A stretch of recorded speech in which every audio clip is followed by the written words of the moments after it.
পৃথিবীর কোনো নাস্তিকের কাছে মাথা নত করবি না, পৃথিবীর কোনো স্বৈরাচারের কাছে মাথা নত করবি না, পৃথিবীর কোনো জালিমের কাছে মাথা নত করবি না, যে কোরআনকে শাসন ব্যবস্থায় চায় না তার কাছে মাথা নত করবি না, যে কোরআনের মাহফিলে 144 ধারা জারি করে তার কাছে মাথা নত করবি না, যে আলেম ওলামাদের গলায় ফাঁস লাগায় তার কাছে মাথা নত করবি না।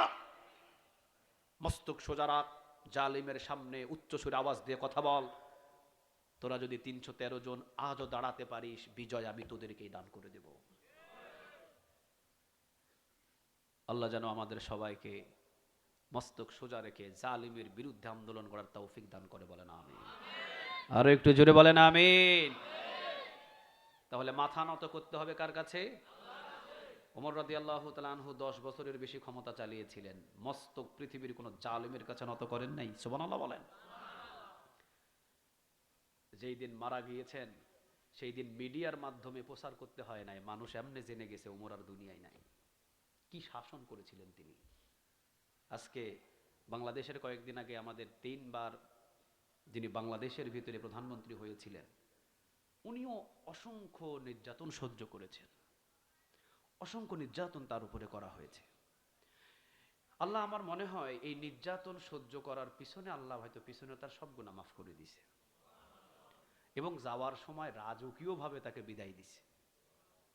যার খাটিয়াগুলো ধরছে যারা, তারা বাংলাদেশের এক একজন শীর্ষ আলেম।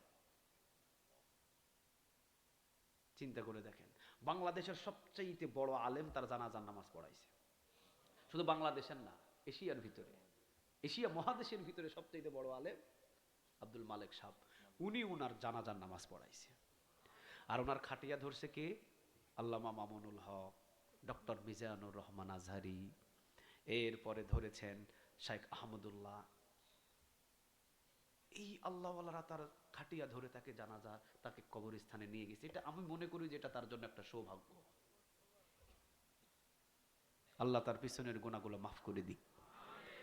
দেশের জন্য যতটুকু করেছেন এটার ওসিলায় আল্লাহ তাকে জান্নাত দান করুক। তাহলে পৃথিবীর কারো কাছে মাথা নত আমরা করব না, মাথা নত করব কার কাছে?